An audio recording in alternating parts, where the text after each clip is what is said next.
তো সম্পূর্ণ মলডোভাতে চলছে একটা সিভিল ওয়ার। তো সৈন্যরা তো ইনসার্জেন্টদের সাথে লড়ছে, তবে এরই মধ্যে এসে পড়েছে আর একটা বড় বিপদ। সেই সৈন্যরা যে হাইপার স্পেকট্রাল গুগলসগুলো ব্যবহার করছিল, সেগুলোর মাধ্যমে তারা এক টাইপের এন্টিটি লক্ষ্য করতে পারে। সেগুলো ভূত না এলিয়েন কেউ জানে না, যেগুলো একটার পর একটা সৈন্য এবং সাধারণ মানুষদের হত্যা করে যাচ্ছে। আপনারা ইন্টারনেটে বা কম বেশি সোশ্যাল মিডিয়াতে এই সিনেমার ক্লিপস হয়তো দেখেছেন। অ্যান্ড হাউ স্টুপিড আমি যে এই সিনেমাটা এতদিন ধরে আমার নজরের বাইরে ছিল। সিনেমার নাম হচ্ছে স্পেকট্রাল, যেটাকে আমরা সহজ ভাষায় বলতে পারি ভূত, আত্মা। স্পেকট্রাল হচ্ছে 2016 সালের একটা সাইফাই অ্যাকশন সিনেমা। তো যেখানে সাইফাই এর কথা আসছে সেখানে আমি তো নাক গলাবই। তো বন্ধুরা শুরু করা যাক নাকি?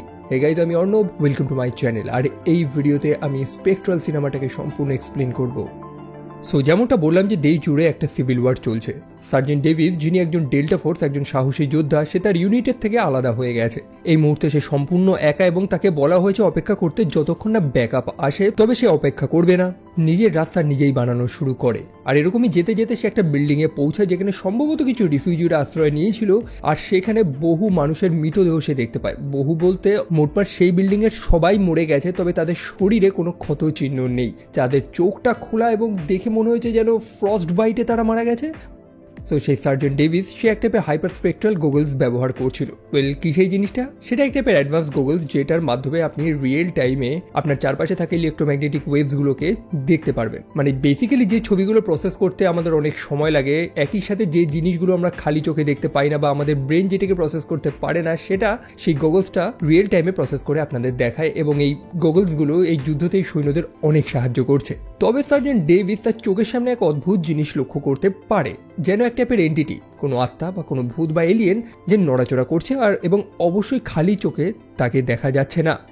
বেশ কিছুটা সময় পরে সার্জেন্ট ডেভিস বুঝতে পারে যে সেই জিনিসটার আকারটা অনেকটা মানুষদের মতন এবং সে লিটারালি মুভ করছে এবং সে সার্জেন্ট ডেভিসের শরীরের এপার ওপার চলে যায়। সার্জেন্ট ডেভিস অর্থাৎ সেই সৈন্যটা তৎক্ষণাৎ সেখানে মারা যায়। তারপর আমাদের গল্পের মেইন ক্যারেক্টারকে আমরা দেখতে পাই ডক্টর মার্ক ক্লাইন, একজন ইঞ্জিনিয়ার, একজন সায়েন্টিস্ট, যিনি ডারপার হয়ে কাজ করে। ডারপা হচ্ছে আমেরিকার একটা ডিফেন্স এবং রিসার্চ এজেন্সি। সো মার্ক ইদানিং একটা প্রজেক্টের উপরে কাজ করছে এবং একটা ওল্ড সেই পুরনো প্রিন্টারের কার্ট্রিজ ব্যবহার করে সে এক টাইপের লেজার ব্যবহার করেছে, যেটা যে কোনো অবজেক্টকে একদম মাইক্রোওয়েভ করে গলিয়ে দিতে পারে।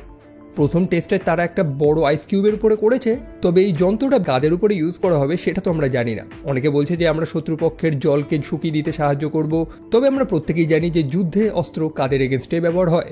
মার্ক কখনোই চায় না যে তার আবিষ্কারগুলো এরকমভাবে স্পয়েল হোক বা সেগুলোকে মিস ইউজ করা হোক। তবে যুদ্ধ লড়াই এই জিনিসটা খুবই নোংরা। মার্কের বস ডক্টর মিন্ডেলা সে জানে যে আমাদের এটাই তো কাজ। যুদ্ধ অবশ্যই একটা নোংরা জিনিস, তবে প্রফিটেবল বিজনেস। তবে মার্ককে কে বোঝাবে? সেই অ্যালবার্ট আইনস্টাইনের সেই ডায়লগগুলো দিয়ে দেয় যে তৃতীয় বিশ্বযুদ্ধ আমরা কোন অস্ত্র দিয়ে লড়বো এটা তো জানি না, তবে চতুর্থ বিশ্বযুদ্ধে আমরা অবশ্যই লাঠি এবং পাথর দিয়ে লড়বো। কথার অর্থ হচ্ছে যে আমাদের পৃথিবীর হয়তো আর কিছু বাকি থাকবে না, এবং যাই বা থাকবে আমাদের লড়ার মতন হয়তো আর কোনো জিনিস থাকবে না। মোটমাট মার্ক এই যুদ্ধের স্ট্রিক্টলি এগেনস্টে রয়েছে। যাই হোক, ডক্টর মিন্ডেলা এখানে এসেছে একটা সিরিয়াস কথা বলতে। আমরা দেখেছিলাম মলডোভাতে সেই যুদ্ধে যে সৈন্যরা এক টাইপের গগলস ব্যবহার করছিল, হাইপার স্পেকট্রাল গগলস, এটাকে কিন্তু এই মার্ক ডিজাইন করেছে। তো ডক্টর মিন্ডেলা জানায় যে স্বয়ং সে যুদ্ধক্ষেত্র থেকে জেনারেল জেমস অরল্যান্ড তাকে কন্ট্যাক্ট করেছে এবং এই গুগলসটা যে বানিয়েছে তাদের যে চিফ ইঞ্জিনিয়ার রয়েছে তাকে ডেকে পাঠিয়েছে তাদের একটু রিসার্চের জন্য। তারা নাকি কিছু অদ্ভুত জিনিস দেখেছে। কি দেখেছে তার কোনো ভিডিও, কোনো এক্সপ্লেনেশন কিচ্ছু পাঠায়নি, জাস্ট চিফ ইঞ্জিনিয়ারকে তারা ডেকে পাঠিয়েছে। মার্কের জন্য এটা একটা বড় সুযোগ, স্বয়ং ফিল্ডে সে কাজ করতে পারবে। সে রাজি হয়ে যায় এবং কথা মতন তাকে নিয়ে যাওয়া হয় ইস্টার্ন ইউরোপের আমেরিকার একটা বেসে, যেখান থেকে এই মার্কিন সৈনিকরা এই যুদ্ধটাকে অপারেট করছে। তারপর জেনারেল ওরল্যান্ডের সাথে সে সাক্ষাৎ করে। জেনারেল ওরল্যান্ড বেসিক ব্রিফটা দিয়ে দেয় যে এই স্থানে অ্যাকচুয়ালি কী যুদ্ধ হচ্ছে, কেন যুদ্ধ হচ্ছে। সো মলডোভা, যেটা একটা সময় রাশিয়ার অধীনে ছিল, পরে সেটা স্বাধীন হয়ে যায়, তবে সেখানে ইনসার্জেন্সি বেড়েই যায় এবং তাদের বর্তমান সরকারের এগেনস্টে লড়াই করা শুরু করে।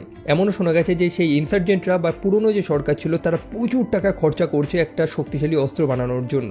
সো পাতি কথা হচ্ছে এই সৈন্যরা মলডোভার বর্তমান যে সরকার রয়েছে তাদেরকে সাহায্য করছে অস্ত্র দিয়ে এবং সৈন্য পাঠিয়ে সেই ইনসার্জেন্টদের বিরুদ্ধে লড়াই করার জন্য। সো জেনারেল ওরল্যান্ড মার্ককে নিয়ে যে একটা অন্য ঘরে, যেখানে কোনো তৃতীয় মানুষ নেই, সম্পূর্ণ ব্যাপারটা সিক্রেট, এবং তাকে সেই ক্যামেরা ফিডটা দেখানো হয়, অর্থাৎ সেই হাইপার স্পেকট্রাল গুগলস থেকে যে জিনিসগুলো রেকর্ড করা হয়েছে। এবং ভিডিওটা দেখেই মার্ক সেখান থেকে চিহ্নিত করে নেয় যে সত্যি সেই ক্যামেরা কিছু অদ্ভুত জিনিস তো ধরা পড়েছে। কি সেই জিনিসটা? এটা নতুন তো না। জেনারেল জানা যে এরকম বহু সৈন্যর বহু ক্যামেরা ফিডে এরকম কিছু অদ্ভুত জিনিস দেখা গেছে। তারপর মার্ক সিআইএ এজেন্ট ফার্ম মেডিসিনের সাথে সাক্ষাৎ করে, যে মার্ককে একটা এনডিএ সাইন করায়। মানে অবভিয়াসলি এখানে যা কাজ হচ্ছে বা যে জিনিসগুলো এখন মার্ক দেখতে চলেছে সেগুলো টপ সিক্রেট, এবং এগুলোর ব্যাপারে সে বাইরে কথা বলতে পারবে না, এগুলোর ব্যাপারে কোনো ইনফরমেশন সে লিক করতে পারবে না।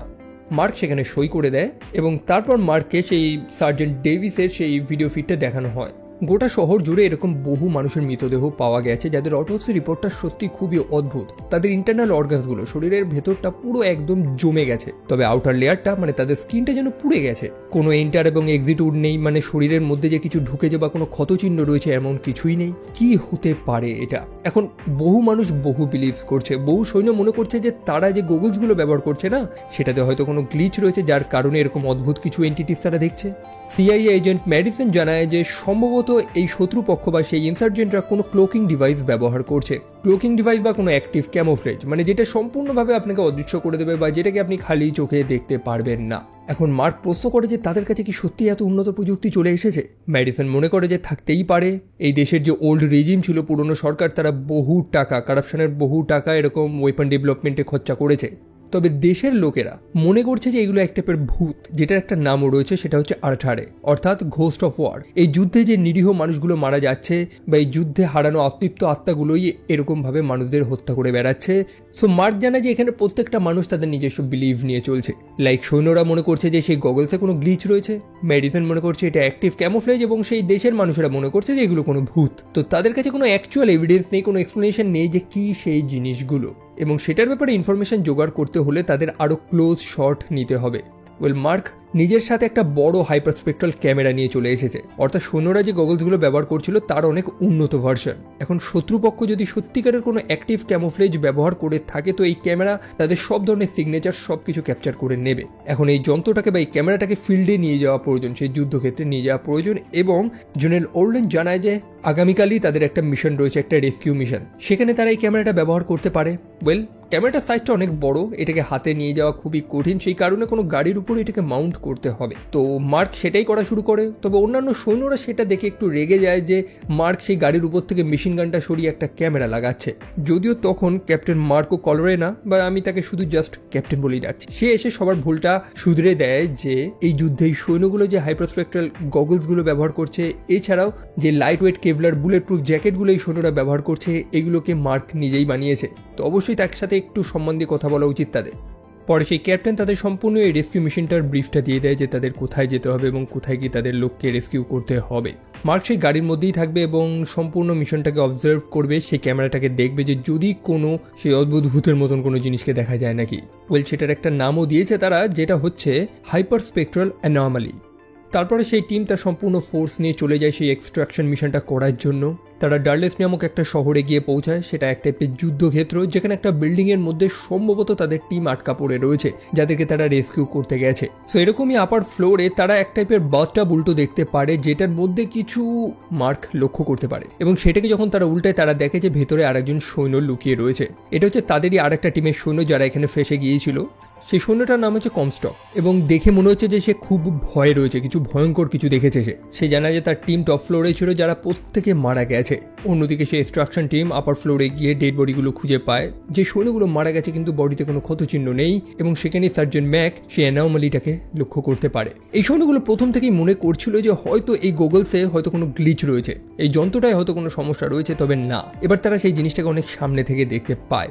সেই অ্যানোমালি বা সেই ভূত যেটাই হোক, সেটা একটার পর একটা সৈন্যের উপরে আক্রমণ করে, মানে সে লিটারালি এই সৈন্যগুলো শরীরের এপার ওপার চলে যায়, এবং একটার পর একটা সৈন্য জাস্ট তৎক্ষণাৎ মারা যায়। খুবই স্ট্রেঞ্জ ব্যাপার এই সৈন্যগুলোর জন্য, কারণ তারা তো গুলি চালাচ্ছে, তবে সেই গুলি সেই অ্যানোমালির শরীরে কোনো ক্ষতি করতে পারছে না, যা শরীরের এপার ওপার চলে যাচ্ছে। অর্থাৎ সিআইএ এজেন্ট মেডিসন যে কথাটা বলেছিল যে শত্রুপক্ষ কোনো অ্যাক্টিভ ক্যামোফ্লেজ ব্যবহার করছে, তার মানে তার তথ্যটা ভুল। পরে সৈন্যরা রিয়েলাইজ করে যে এটাকে তারা মারতে পারবে না, তাদেরকে অর্ডার দেওয়া হয় যেভাবেই হোক সেখান থেকে পালিয়ে আসতে হবে। আর কি, সেখান থেকে পালিয়ে আসার দরুন বহু সৈন্য মারা যায়, কোনো মতে বেশ কয়েকটা সৈন্য সেই হামভি অব্দি পৌঁছায়। অন্যদিকে মার্ক তার বৃহৎ সেই হাইপারস্পেক্ট্রাল ক্যামেরাটা দিয়ে সেই অ্যানোমালিটাকে রেকর্ড করতে থাকে, এবং সে লক্ষ্য করে যে তার আকারটা হুবহু একটা মানুষদের মতন। তার জাস্ট আকার না, তার বিহেভিয়ারটাও একটা মানুষদেরই মতন। একই সাথে সে গ্র্যাভিটির সাথে ইন্টারঅ্যাক্ট করছে, এমন না যে হাওয়ায় ভেসে বেড়াচ্ছে, এই মাধ্যাকর্ষণ শক্তি তার উপরেও কাজ করছে। সেই মুহূর্তে ক্যাপ্টেন মার্কও তাদেরকে বাঁচাতে গিয়ে নিজের প্রাণটা দেয়। অন্যদিকে বাকি লোকেরা কোনো মতে সেই হামভিতে চেপে সেখান থেকে তো পালায়। তবে রাস্তায় চারিদিকে ল্যান্ডমাইন বেছানো, অল্প কিছু দূর গিয়েই তাদের গাড়িটা খুব বাজেভাবে ড্যামেজ হয়। সেই দুর্ঘটনাতে কমস্টক সেখানেই মারা যায়, অর্থাৎ যে মানুষটাকে তারা সেখান থেকে উদ্ধার করে। বাই দ্য ওয়ে, সেই বিল্ডিংয়ে সব সৈন্যরা মারা গেছিল, কিন্তু কমস্টক এতক্ষণ কিভাবে জীবিত ছিল? সে একটা বাথটাবের মধ্যে লুকিয়ে ছিল, আমরা দেখেছিলাম, কিন্তু সেই ক্রিচারগুলো, সেই অ্যানোমালি বা সেই ভূতগুলো কিন্তু কমস্টককে দেখতে পায়নি। কেন? সেটারও একটা অ্যান্সার আমরা পাবো। তবে এখন তাদের গাড়ি ড্যামেজ হয়েছে, তারা পার্শ্ববর্তী একটা ফ্যাক্টরির মধ্যে আশ্রয় নিয়েছে এবং তাদের রেডিওটাও ঠিক মতন কাজ করছে না, অর্থাৎ তারা যে সাহায্য ডাকবে সেটার উপায় নেই। অন্যদিকে মেডিসন খুব শকের মধ্যে রয়েছে। সেই দুর্ঘটনায় সে মাথায় একটা চোট পেয়েছে। সেখানে সেই ইউটা টিমের আর একটা মেম্বার চলে আসে, যার নাম হচ্ছে চেন। সে তার টিমের বাকি লোকেদের খুঁজে, তবে তাকে জানানো হয় তার টিমের সব মেম্বাররা মারা গেছে। কাদের হাতে মারা গেছে এখন এটাই প্রশ্ন। শত্রুরা কি সত্যি অ্যাক্টিভ ক্যামোফ্ল্যাজ ব্যবহার করছে? তবে একটু আগে এই সৈন্যরা যেগুলো দেখেছে সেটা থেকে তো স্পষ্ট মনে হয়েছে যে না ভাই, এটা সেই শত্রুপক্ষ বা সেই ইনসার্জেন্টগুলো না, কারণ কোনো মানুষ দেওয়ালের এপার ওপার তো যেতে পারে না। এই সৈন্যগুলো আর্মার পিয়ার্সিং বুলেটও ব্যবহার করেছিল, তাতেও কিছু হয়নি। তো অবভিয়াসলি এগুলো সেই ইনসার্জেন্ট তো না। যাই হোক, সময় অনেক কেটে গেছে, তাদের সেই যে গগলসগুলো রয়েছে সেগুলোর ব্যাটারিও শেষ হয়ে গেছে। এখন সেই গগলস ছাড়া তারা সেই জন্তুগুলোকে বা সেই ভূতগুলোকে দেখবেই বা কী করে? মার্ক জানায় যে তার কাছে যে ক্যামেরাটা রয়েছে সেটা এখন তাদেরকে হেল্প করতে পারে। তারা সেই ফ্যাক্টরির উপরে সেই ক্যামেরাটাকে সেট করে, আর এখানে আমরা সেই হাইপারস্পেক্ট্রাল ক্যামেরাটার ক্ষমতাটা দেখতে পাই, যেটার মাধ্যমে দেয়ালের এপার ওপার তারা দেখতে পাচ্ছে। যাই হোক, তারা দেখতে পায় যে সেই অ্যানোমালিসগুলো বাইরে হাঁটাচলা করে বেড়াচ্ছে, কিন্তু তারা এই ফ্যাক্টরির সামনে আসতে পারছে না। এই সম্পূর্ণ ফ্যাক্টরির চারপাশে আয়রন ফিলিংস দিয়ে এক টাইপের সার্কেল বানানো, মানে এক টাইপের গন্ডি বানানো, যেটাকে সেই অ্যানোমালিসগুলো না ক্রস করতে পারছে না। আয়রন ফিলিংস হচ্ছে বেসিক্যালি আয়রন বা লোহার ছোট ছোট টুকরো, যেগুলো পাউডারের আকারে রয়েছে। এখন দেখে তো স্পষ্ট বোঝা যাচ্ছে যে কেউ তো সেই ফ্যাক্টরির চারিদিকে সেই আয়রন ফিলিংসগুলো দিয়েছে। কে দিয়েছে এখন এটা খুঁজতে হবে। এবং সেই ফ্যাক্টরির মধ্যেই তার একটা বাচ্চা ছেলে এবং একটা বাচ্চা মেয়েকে খুঁজে পায়। সেই মেয়েটার নাম হচ্ছে সারি এবং তার ছোট ভাই বগডান, যারা সেখানে আশ্রয় নিয়েছে।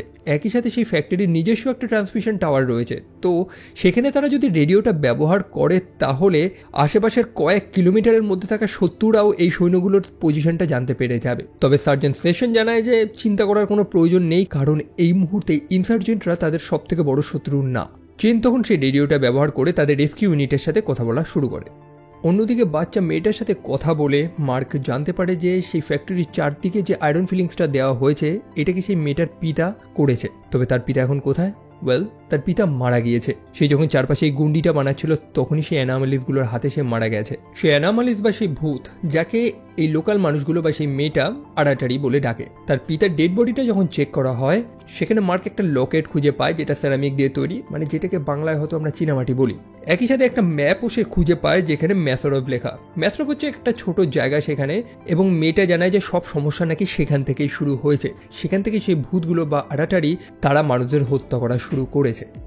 মার্ক এবং বাকি সৈন্যরা লক্ষ্য করে যে সেই ফ্যাক্টরির চারিদিকে ড্রাম ভর্তি ভর্তি সেই আয়রন ফিলিংস রয়েছে, এবং তারা এটাও লক্ষ্য করেছে যে এই আয়রন ফিলিংসগুলোকে সেই জন্তুগুলো বা সেই ভূতগুলো ক্রস করতে পারছে না। তো অবশ্যই এটাকে তারা অস্ত্র হিসেবে ব্যবহার করতে পারবে আর কি। তারা খালি কাচের বোমগুলো নিয়ে সেগুলোর মধ্যে সেই আয়রন ফিলিংসগুলো পুড়ে সেগুলো দিয়ে বোম বানানো শুরু করে। মানে তাদের কাছে যেসব গ্রেনেড, আইডিস এগুলো ছিল সেগুলো খুলে খালে আয়রন ফিলিংস দিয়ে তারা বোম বানানো শুরু করে। একই সাথে মার্কের মাথায় একটা দুর্দান্ত আইডিয়াও রয়েছে। সেই অ্যানোমালিসগুলোকে তো তারা খালি চোখে দেখতে পারবে না, এখন সেই ক্যামেরার মাধ্যমে যে কোনো একজনই তো দেখতে পারবে, বাকি লোকেরা কিভাবে দেখবে যখন তারা এখান থেকে বেরোবে? সো মার্ক কোনোভাবে সেই ক্যামেরাটাকে রিভার্স ইঞ্জিনিয়ার করে সেটাকে একটা সার্চ লাইট বানিয়ে দিতে পারবে, অর্থাৎ সেটা থেকে এক টাইপের আলো বেরোবে যেটার সাহায্যে খালি চোখেই আমরা সেই অ্যানোমালিগুলোকে দেখতে পারবো। সো পরের দিন সকালবেলা সেই সৈন্যগুলো লক্ষ্য করে যে পার্শ্ববর্তী বিল্ডিংয়ে কিছু মুভমেন্ট দেখা গেছে। সেই সার্চ লাইটের মাধ্যমে তারা দেখতে পায় যে সেই অ্যানোমালিসগুলো এই ফ্যাক্টরিতে প্রবেশ করার একটা রাস্তা ঠিক খুঁজে বার করেই নিয়েছে। মানে এমন না যে এরা কোনো ডাম্প ক্রিচার বা কোনো ডাম্প এলিয়েন যাদের মাথায় বুদ্ধি নেই, সেরকম কোনো ব্যাপার না। এরা জানে যে এরা কি করছে। ওয়েল, সেই সম্পূর্ণ টিম তারপর সেখান থেকে পালায়। পালানো ছাড়া আর কি বা গতি রয়েছে? ফর্চুনেটলি তাদের কাছে সেই সার্চ লাইটটা রয়েছে, যেটার মাধ্যমে সেই অ্যানোমালিগুলোকে তারা চোখে দেখতে পাচ্ছে। একই সাথে তাদেরকে আটকানোর জন্য তারা সেই আয়রন ফিলিংস বোমও তো বানিয়েছিল, যেগুলো খুব একটা তাদেরকে হেল্প করছে না। হ্যাঁ, কিছুটা হেল্প করছে, বাট সেটা সাফিসিয়েন্ট না। অবশেষে তারা পালাতে পালাতে সেই এক্সট্রাকশন পয়েন্টে গিয়ে পৌঁছায়, যেখানে রেস্কিউ টিম আসবে তাদেরকে বাঁচানোর জন্য। এবং কিছু সময় বাদে রেস্কিউ টিম চলেও আসে। তারা সম্পূর্ণ ট্যাঙ্ক নিয়ে চলে এসেছে, একদম লড়াই করার জন্য প্রস্তুত হয়ে এসেছে, এবং তারাও ট্যাঙ্কের উপরে সেই সার্চ লাইটটাকে মাউন্ট করে নিয়েছে। মানে মার্ক তাদেরকে যেভাবে ইনস্ট্রাক্ট করেছে যে যেভাবে এই যন্ত্রটা বানাতে হবে, যেটার মাধ্যমে তারা সেই অ্যানোমালিসগুলোকে দেখতে পাবে, ঠিক তেমনভাবেই তারা বানিয়েছে। সো ট্যাঙ্ক তো প্রথমেই সেখানে ঢুকে আক্রমণ শুরু করে সেই ক্রিচারগুলোর উপরে। তবে যেমনটা আমরা দেখেছিলাম যে বুলেট, বোম, সোম, নর্মাল কোনো কনভেনশনাল ওয়েপন্সে তাদের কোনো ক্ষতি হয় না। সে অ্যানোমালিগুলো তারপর সেই ট্যাঙ্কের উপরে আক্রমণ করা শুরু করে। তারা জানে যে সেই ট্যাঙ্ক যে সার্চ লাইটটা ব্যবহার করছে সেটার মাধ্যমে তাদেরকে সাধারণ মানুষেরা দেখতে পাচ্ছে, মানে প্রিটি মাচ তাদের ব্রেন রয়েছে। তো সেই কারণে তারা সেই ট্যাঙ্কটাকে ধ্বংস করার চেষ্টা করে, বাট সেই ট্যাঙ্কটাকে তারা পেনিট্রেট করতে পারছে না। মানে সাধারণ দেওয়াল টোয়ালের এপার ওপার তারা যেতে পারছে, তবে সেই ট্যাঙ্কের এপার ওপার তারা যেতে পারছে না। সেই কারণে তারা কয়েকবার সেই ট্যাঙ্কটাকে হিট করে সেই সার্চ লাইটটা কোনো মতে বন্ধ করে দেয়। সেই লড়াইয়ের দরুন বহু সৈন্য সেখানে মারা যায়। একই সাথে সেই ছোট বাচ্চাটা যাকে তারা সেই ফ্যাক্টরি থেকে রেস্কিউ করেছিল, সেই মেয়েটার ছোট ভাই বগডান, সেও সেই অ্যানোমালিগুলোর হাতে মারা যায়। সময় মতন একটা রেস্কিউ হেলিকপ্টার সেখানে চলে আসে এবং আমরা দেখতে পাই যে সেই হেলিকপ্টারগুলোর হাওয়াতে সেই অ্যানোমালিগুলো কিন্তু রিয়্যাক্ট করছে। মানে সেই হাওয়ার চাপে তারা সেই হেলিকপ্টারটার কাছে যেতে পারছে না। মানে তারা চারপাশের পরিবেশ, এই সারাউন্ডিংয়ের সাথে রিয়্যাক্ট করছে, এমন না যে ভূতের মতন উড়ে উড়ে তারা এপার ওপার চলে যাচ্ছে। মার্ক তখন বুদ্ধিমানের কাজ করে, হেলিকপ্টারের সেই হাওয়ার চাপটার সুযোগ নিয়ে সেই আয়রন ফিলিংসগুলো সে ছুঁড়ে মারে, যেটার কারণে সেই অ্যানোমালিসগুলো আরও সেখানে আটকে যায়, তারা আর এগোতে পারে না এবং সেই সৈন্যগুলো মানে বাকি প্রত্যেকে হেলিকপ্টারে করে সেখান থেকে পালাতে সক্ষম হয়। তারা যখন ফিরছে সেই মুহূর্তে হেডকোয়ার্টার থেকে তাদেরকে কল আসে, তাদেরকে জানানো হয় যে তারা যাতে বেসে না ফেরে, কারণ সেই বেসের মধ্যে আক্রমণ হয়েছে, সেই অ্যানোমালিসগুলো সেই বেসে প্রবেশ করেছে। বাকি সৈন্যরা লক্ষ্য করতে পারে যে সম্পূর্ণ শহর জুড়ে সাধারণ মানুষেরা মারা যাচ্ছে, কারণ এই অ্যানোমালিগুলো গোটা শহর জুড়ে সবার উপর আক্রমণ করা শুরু করেছে। এই সৈন্যগুলোর আশ্রয় নেওয়ার এখন একটাই জায়গা, একটা সিভিলিয়ান বাংকার, যেখানে অন্যান্য মানুষেরাও আশ্রয় নিয়েছে। সৈন্যরাও সেখানে গিয়ে আশ্রয় নেয় এবং পরে জেনারেল জেমস ওরল্যান্ড সেও তার টিম নিয়ে চলে আসে। সে জানায় যে তাদের সম্পূর্ণ বেসে আক্রমণ হয়েছে, তাদের সব যন্ত্রপাতি সব ধ্বংস হয়ে গেছে, অল্প কিছু যন্ত্রপাতি তারা উদ্ধার করে অল্প কিছু মানুষদের নিয়ে তারা এখানে এসেছে। অর্থাৎ তাদের 90% ফোর্স সৈন্য মারা গেছে, মাত্র 10%ই রয়েছে। অর্থাৎ এই স্থানে যে কয়েকজন সৈন্যকে আমরা দেখতে পাচ্ছি তারাই রয়েছে, আর কেউ নেই। এখন তারা কি করবে? তারা পালিয়ে বেরোতেও পারবে না, কারণ তাদের হেলিকপ্টারে অত বেশি তেলও নেই, মাত্র 20 মিনিটের তেল রয়েছে। তাদের অস্ত্রগুলোও কোনো কাজের না, মানে তারা নিজেদের ডিফেন্ড করবেই বা কি করবে? তখন মার্কের মাথায় একটা আইডিয়াস আসে যে কি এই প্রাণী বা অ্যানোমালিস ক্রিচার এগুলো কি আসলে? তারা দেয়ালের এপার ওপার যেতে পারে, তাদেরকে খালি চোখে দেখা যায় না, এবং তারা একটা স্পর্শে মানুষদের হত্যা করে দিচ্ছে। তবে তাদের কিছু কমজোরিও তো রয়েছে। সেই কনস্টক নামক মানুষটা যাকে তারা সেই বিল্ডিংয়ে উদ্ধার করতে গেছিল, সে একটা বাথটাবের মধ্যে লুকিয়েছিল, যে বাথটাবটা সিরামিক টাইলস দিয়ে তৈরি। একই সাথে সেই অ্যানোমালিসগুলো যখন সেই ট্যাঙ্কের উপরে আক্রমণ করেছিল, তারা কিন্তু সেই ট্যাঙ্কের আর্মারটাকে এপার ওপার করতে পারেনি, কারণ সেই ট্যাঙ্ক আর্মারটা সিরামিক টাইলস দিয়ে তৈরি, মানে চীনামাটি। সো আমরা এর থেকে তো বুঝতে পারি যে সেই জন্তুগুলো সবকিছুর এপার ওপার যেতে পারে, তবে সিরামিকের এপার ওপারে যেতে পারে না। তাহলে তারা কি আসলে? আর এখানেই কনসেপ্ট চলে আসে বোস-আইনস্টাইন কনডেন্সেট। যেমন একটা জিনিসের 3টে স্টেট থাকে, সলিড, লিকুইড এবং গ্যাস।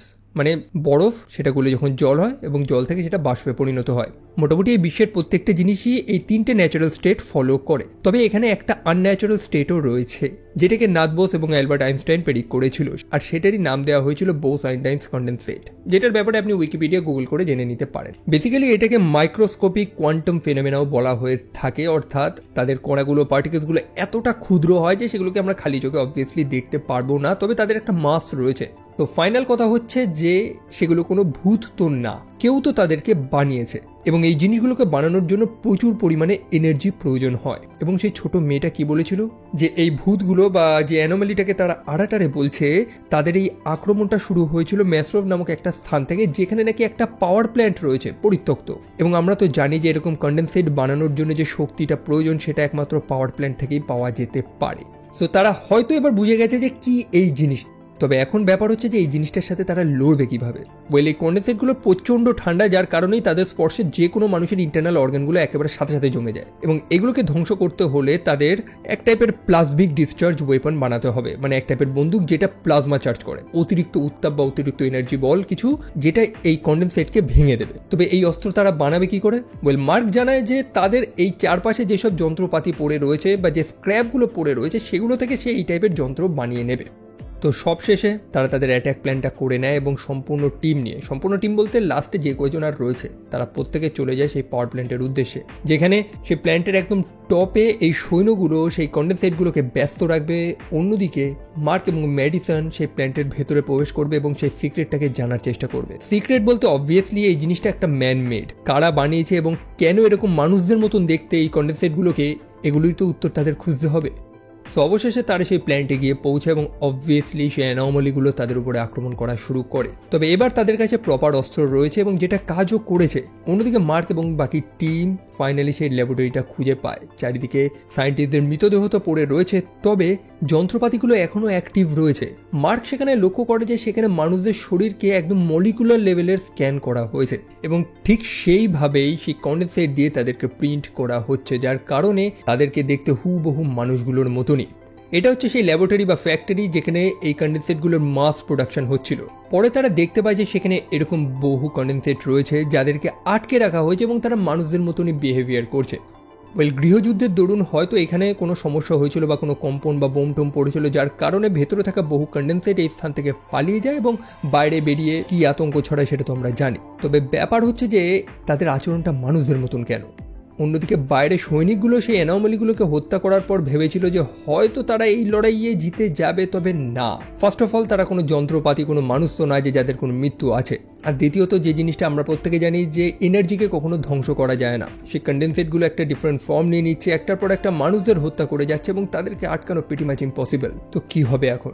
মার্ক এবং ম্যাডিসন তারা ফাইনালি সেই ল্যাবের মধ্যে একটা ফেল সেফ খুঁজে পায়। অর্থাৎ সায়েন্টিস্টরা এরকম একটা উপায় বানিয়েছিল যে যদি তাদের এই রিসার্চ, এই এক্সপেরিমেন্ট ব্যর্থ হয় তখন এটাকে আটকানোর জন্য তারা কি করবে। তারা সেই সম্পূর্ণ রিসার্চের একটা কোড খুঁজে পায় যেখান থেকে এই কন্ডেনসেটগুলোকে এনার্জি ট্রান্সফার করা হচ্ছিল।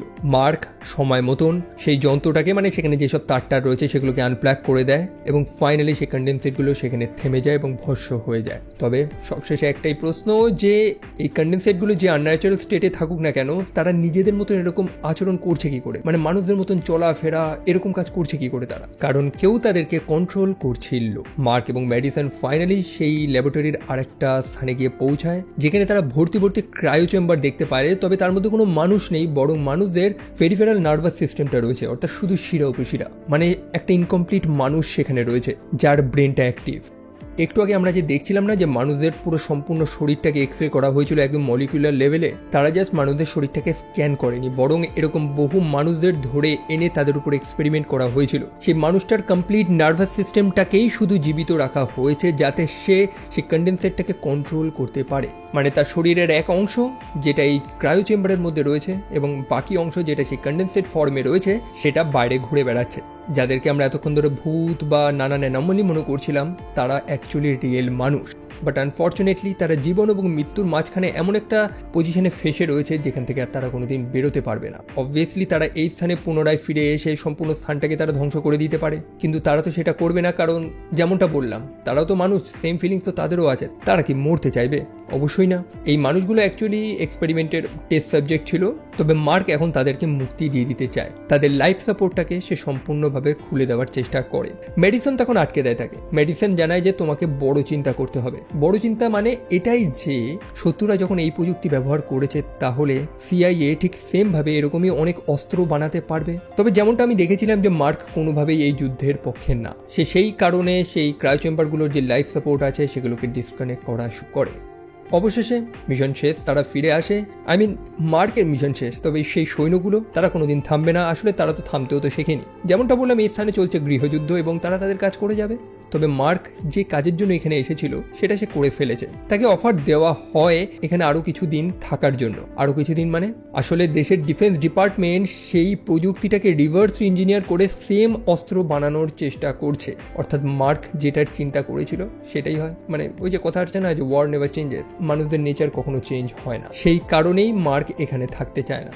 তার ডিউটি ছিল এখানে আসা, সেই অ্যানোমালিসগুলো আসলে কি জিনিস সেগুলোর ব্যাপারে জানা, এবং সে তার কাজটা করে ফেলেছে। এখন সে ফিরে যাবে। আর কথা হচ্ছে যখন যুদ্ধের, সেটা তো সেই প্রস্তর যুগ থেকে চলে আসছে এবং ভবিষ্যতেও চলতেই থাকবে। সো এই হচ্ছে স্পেকট্রাল সিনেমাটার বেসিক প্লট। আই হোপ আমি আপনাদের বোঝাতে পেরেছি। অবভিয়াসলি বহু কমপ্লিকেটেড জিনিস রয়েছে এই সিনেমাতে, যেগুলো আমার দ্বারাও এক্সপ্লেন করা তো সম্ভব না, কারণ I am not a science guy, যেটা আপনারাও জানেন। বাট যেটুকুনি জানার প্রয়োজন আশা করি আমি আপনাদের সেটুকুনি জানাতে পেরেছি। তো কেমন লেগেছে আপনাদের ভিডিওটা সেটা অবশ্যই কমেন্ট সেকশনে জানাতে একদমই ভুলবেন না, আমিও জানতে ইচ্ছুক। ভিডিওটা ভালো লাগলে লাইক করতে পারেন, ইচ্ছা হলে চ্যানেলটা সাবস্ক্রাইব করতে পারেন। তো দেখা হচ্ছে আপনাদের সাথে পরের আর একটা ভিডিওতে। টিল দেন ভালো থাকবেন, সাবধানে থাকবেন, টেক কেয়ার অ্যান্ড বাই।